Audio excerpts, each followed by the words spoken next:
Guk piano doinuak entzun nahi ditugu, eta plazer bat, zuri arratsaldean esatik Joserra. 10. diskue. Bai. Disko berezia da, hala ere? Piano Bai, hutsarekin, piano entzuten egon nahi? Asko entzun dut. 16 kanta, disko nahiko luzie, laguntzen duena, tarte baten.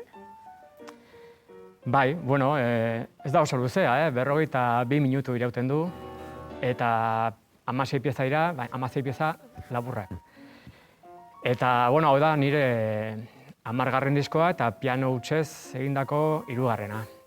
Aurrekoa izan zen Mandarin Dotore album bat, Rafa Eguren idazlearekin egindakoa eta Xuri Zometa pintorearekin. Eta horrengoa, Cuentos para adultos albuma, Arkaizkano eta Dora Salazar egindakoa.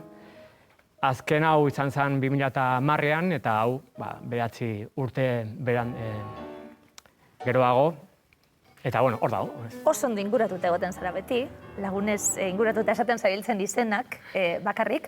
Disko hau berezia da, esan duzu, aurkezpenean esan zenuen, eta bakaleran, bakarrik nago disko honetan. Bai, bakarrik zentzu guztietan. Hemen ez dago pintorerik, ez dago idazlerik, eta ez dago autoedizioa da, ez dago diskotxerik, atzean. Disko honek ez du promozioa izango, beraz, bakarrik nago disko honetan. Euki duzu behar izanen bat, hau egiteko be bai, soiltasun horretara bueltatzeko. Bai, azken lanak izan dira zinemarako edo, eta izan dira instrumentazio handikoak, timbre askokoak, eta behar nun berriro ere 9 urte pasata gero, nire instrumentuarekin, nukan gogoa berriro elkartzeko abertze ze gertatu zen tarte hortan, eta ze nolako harremana genukan. Gauza bate piano interpretea izatea, asko ahaleginduta agian lortuko genuke beste batzuk bai, asko ahaleginduta. Beste gauza bata konposatzailea izatea? Bai, ez du ez ikusirik, interpretea izatea edo konposatzailea.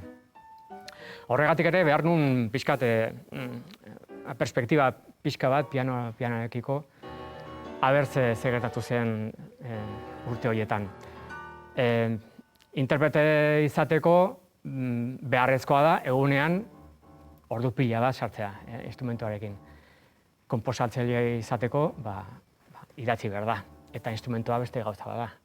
Gauza oso desberdinak dira. Denetarik, Joserra noiztik pianista, Joserra Senperen, umetatik? 13 urtekin, nahiko berandu. Badira umeak 6 eta 7 urtekin hasten direnak. Ni hasi nintzen txistua jotzen 9 urtekin, eta gero 13 urtekin hasi nintzen pianokin. Eta zer dauka pianoak?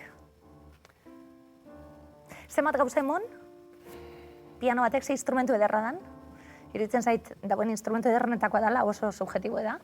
Baina zenbat kentzen duen pianoek, ze instrumentu exigentie dan bebai? Denak dira biolina, pentsa edo trompeta edo. Ni konturatu naiz, txikitan adibidez edo gaztetan entzuten musika, ni jakin gabe hor atzean pianoa zegoen. Adibidez, nik rock and rolla hasi nintzen entzuten, 13-14 urtekin, Little Richard eta 3. Little Richard, Jerry Lewis eta Fats Domino. Eta ni orduan nintzen konteratzen, baina 3 ziren pianistak. Eta ez nuen entzuten Chuck Berry edo Elvis Presley edo pianistak, ezta? Eta ni jakin gabe, ni nintzen horren konstiente. Eta gero ere konturatzen naiz zerbait musika talden bat edo arristan bat gustoko dutela, eta atzean beti pianoa dago. Bueno, beti ez, baina gertatzen da hori. Eta gero, pianoarena entzunun, pianoak emate dizu aukera musikaren espektro osoa edo izaten. Melodia, harmonia eta bajua, ez? Eta ikuspegi globala daukazula. Horrek ez du esan nahi, biolintxelista batek edo gitarrista batek konposatzen dula, ezta? Baina, pianoak bai nik uste tesitura handiena dauka, eta hori, nik uste espektro globala daukala, ezta? Pianista izateko, musikari batek, zenbat lan egin behar duen? Da zenbat gauzari baietz esan? Profesionala zara, musika talde askorekin jo duzu, kolaboratu duzu, konposatzen dituzu soinu bandak, soinu banda asko egindako ebe bai. Lan asko egin behar da, ezberdina, profesionala izateko piano jole moduen, Joserra? Bai, piano jole eta organista jole eta bere garaian teklista jole eta denetik egin nun, hasieratan. Eta, bai, lan asko egin behar da hemen Euskal Herrian hortaz bizitzeko eta pianoa jotzea bakarrik ez da nahikoa. Egin behar dira beste gauza batzuk eta hala ere ez da erresa. Konposatzaile lanak eta bar, esan duguna soinu bandak eta bar. Tarteka honelako enkargu ederrak iristen die, Euskadiko Filmotekak deitzen dizu, Buster Keatonen pelikuloa jarriko. Zuri beltzien eta bots barik, eta zuzeneko musikarekin sekulako ideia dauri. Beste herrialde batzutan eta egiten da tarteka, eta ikuslearentzat iruditzen zait, zederra dan, ezta? Bai, oso polita. Proposatu zidatenean nuen oso argi, baina ikusi nun pelikula eta enamoratu nintzen pertsonaiarekin eta ikusi nun bere filmografia osoa, YouTubeen dago. Berak saldu zituen bere garaian bere eskubide guztiak. Hoxe, eta YouTubeen daude. Eta enamoratuta, baiezkoa eman nun, eta oso polita izan zen. Eta justo harrapatu nun, diskoa ja konposatuta neukala, eta diskotik zenbait pieza hartu nituen soinu banda komilartean hartako. Orduan, lanien zabiltz, ikusten gabiltz, pianoren laguntza izaten dute film hauek noski, ez dutelako abotxik eta bar, eta horren enkargurako pieza batzuk sortu, zeuk zenituen beste batzuk, pieza asko daudelako nentanan atzin, gero aukeraketa bat egiteko. Bai, diskoa egiteko, 25 edo 30 egin nituen, eta gero, hautaketa egin nun. Buster Keatonen kasuan ez nuen ezer berririk egin, baizik eta nire repertorioaren zenbait pieza hartu eta disko berriaren beste zenbait ere. Eta horrela osatu nun soinu banda hura, ez da. Eta kuriosoa da, zenbait estena piezak baino luzeagoak ziren. Orduan, luzatu behar nituen estenak moldatzeko.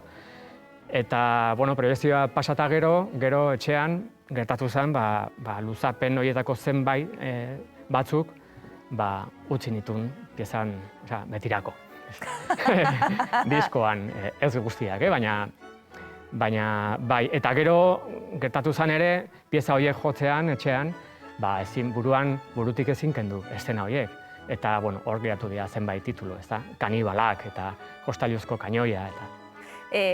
Buruz nabil, zazpialdi zelur, laboari buruzko antzeslan mundiala, Iñaki Salvadorrek egiten du horrelako ariketa bat antzeslan erdian bebai. Ez dakit Charlotten pelikula batekin edo dan, proiekzio batzukin pianoa joten, eta egia esan zelako sorpresa ederra ikuslientzat bebai, ez da?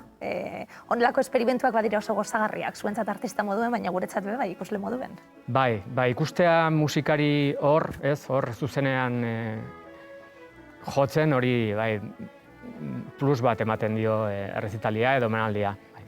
Eta titulora goaz, Existentzia Minorrak. Oso titulo politxea. Oso musikala, oso existenzialista bai, zer da bona? Niri, sugerentea iruditzen zait. Kontua da, diskoa ja konposatuta irakurri nun Bilamatasen zutabe bat, ni Bilamatas zalea naiz.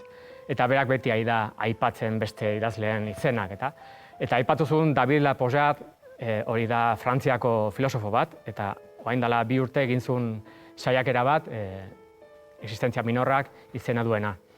Eta, irakurri nun gero saiakera osoa, eta berak hartzen du 1930 hamarkadako beste filosofia liburu bat, eta filosofoak banatzen zituen existentziat 4 multzotan. Eta multzo batek zuen izena existentzia virtualak.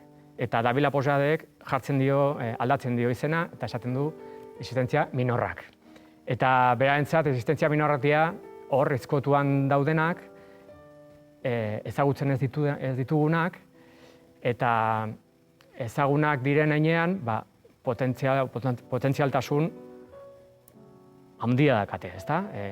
Erakargarriak izateko. Berdina da, hasieran irakurrita, existentzia minorrak burura etorri zaidalako hasieran, Bueno, txikitasunetik, ez da soiltasunetik, pianoren soiltasuna txikitasunetik abiatuta, baina ez berdina da. Hau da, ezagutzen ez ditugun hor dauzen Bai. bestelako kontu batzuk? Bai, hori da. Sakon hau da hau. Bai, eta berak esaten du gauza horiek ezkutuan daudenak, artistaren jarrera zein izan behar da. Hor, arruntatik aldentzea eta harago joatea. Ausarta izan behar da artista. Hori da. Eta harago esaten du artista izan behar dula horren abokatu eta defendatzaile. Eta bueno, hau oso egokia irutu zitzaidan diskoa definitzeko. Eta bestalde, berez titulua oso sugerentea iruditzen zait. Existentzia minorrak oso infrasoinuak da, hau dana. Bueno. Hor dauzenak. Artista, egiten duzulako gogoeta hori be bai. Artistak ausarta izan behar du, agian hain erreza estena egiten eta defendatzen, gainera arte hori, esan duzulako askatasunez sortutako piezak direla, ez dakit aske izateko aukera daukan artistak, edo hori den helburua eta horren alde borrokatu behar duen. Horrela behar luke, halako disko baten kasuan, ez da? Enkarguetan ez. Enkarguetan egin behar da eskatzen dizutena. Baina halako proposamen batean, bai, bestela, bai, ez luke zentzurik, ez da?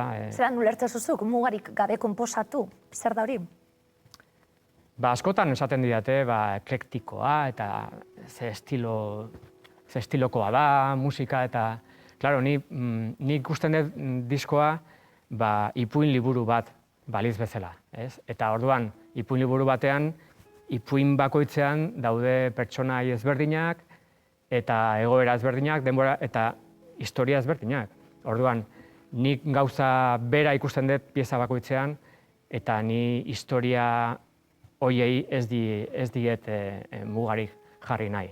Eta muga estilistikoak nik uste 2019an jokozkanpo daudela. Eta sortze lan horretan, eta esan duguna, 16 kanturekin datoz. 16 kantu oso txukun jarrita da bakoitza bere izenarekin eta bar, joku hori eginda, ez da? Elkarren orbainak entzutezu, diskoe, azten da? Bai, ni oso txarra naiz, titulutarako. Azken bidiskotan, esaten nuen, 10 trio, violin, piano eta akordeoirako, edo 9 ganbera pieza, eta hasiera batean disko hau ere horrela izan behar zen. Baina, pieza batzuk bazeuskaten tituluak, eta gero etorri zen bazterkitonen asuntoa, eta horrekin batera beste pieza batzuk lortu zuten hartu zuten tituluak, eta 5-6 falta ziren, eta esan nion nire buruari, esfortzua egingo dut, tituluak hartzeko. Jostailuzko kanoia, ederratizelako gau mina, dena kontatu nahi dizut, eta hau dana, pianoko piezen bitartez, azkenien historia laburtsuek? Bai, hori da. Bueno, dena kontatu behar dizut, esan behar dut, ez da laneria. Hori egun batean esango diot Castillo Suarezi, bere azkeneko liburuaren poemaren izena da. Eta badago beste bat ere, azkena autobiografikoa dena, esfortzu pixka bat egin nuen titula jartzeko orain kontan. Ziurgabetasuna itzela antzerki ekaitza, 30 ordua, elektrizitate estatikoa, nomadak, jakin gabe. Irakurle handiz ezara? Osoko ikusle izatez gain. Handia ez, ni ez gustoko nuke gehiago irakurtzea, baina egun osoa eserita musika egiten eta fizikoki eta kostatzen zait irakurtzea. Asteburutan eta bai. Baina edaten zu, beste batzuen... Bai, liburuak eta zinea asko. Sortze lanetatik, zer ematen dizu, honek danak, sortzaile izatiek. Azken galdera, badatorrelako Jose Arresenperenaren azken diskoa, hortxe, gozagarri, utzi duzuna esan duzu, bakarrik, hau hemen geratuko da, nahi duenak hartzeko sortutako lana izango da. Sortze lan hau, zer? Zer ekartzen du honek danak, Jose? Ez dakit, baina sufrimentua ere ekartzen du, prozesua ez da erresa. Baina behin eginda eta bai alako satisfakzio bat ematen du eta hor jarraitzen dugu. hor jarraitzen dugu urte luzez, gainera, proiektuetan hau alda esan, bai, ez da, zer dakozun eskuartien, Bai, bueno. segurazki lanen bat eukiko zulako, roka eta, ja, zer? Bueno, bai, lau urtez. Klasiko tute zauz edo ez? Ez. Edo ikusiko zaitugu eskenatokian. Eszenatokitan ez dut uste, baina grabatzen eta zergatik ez, bai. Oain nahi naiz Lur eta Amets pelikula Joseba Ponce eta Imanol Zinkunegiren pelikula soinu bandaia bukatzen, nahasketa estudioan gabiltza, eta estrenatuko da datorren urtean. Eta Josu Martinezen urrengo dokumentala ere prestatzen, hortxe gabiltza. Ederto, hitz egin dugu gainetik badabe, Josu Martinezen dokumental berriari buruz bebai, Afrikatik bidaia izango da, Euskal Herrira, Jose Arresenperena musika egiten, eta esan dugu proiektu ezberdinetan sartuta, eta tarteka zeure buruari honelakoak eskainiz, eta geuri oparituz. Existentzia minorrak, ze titulo politxe, Jose Arresenperena eskerrik asko etortzi arna osahora. Zuei. Ze placer ikusti. Zuei. Eskerrik asko.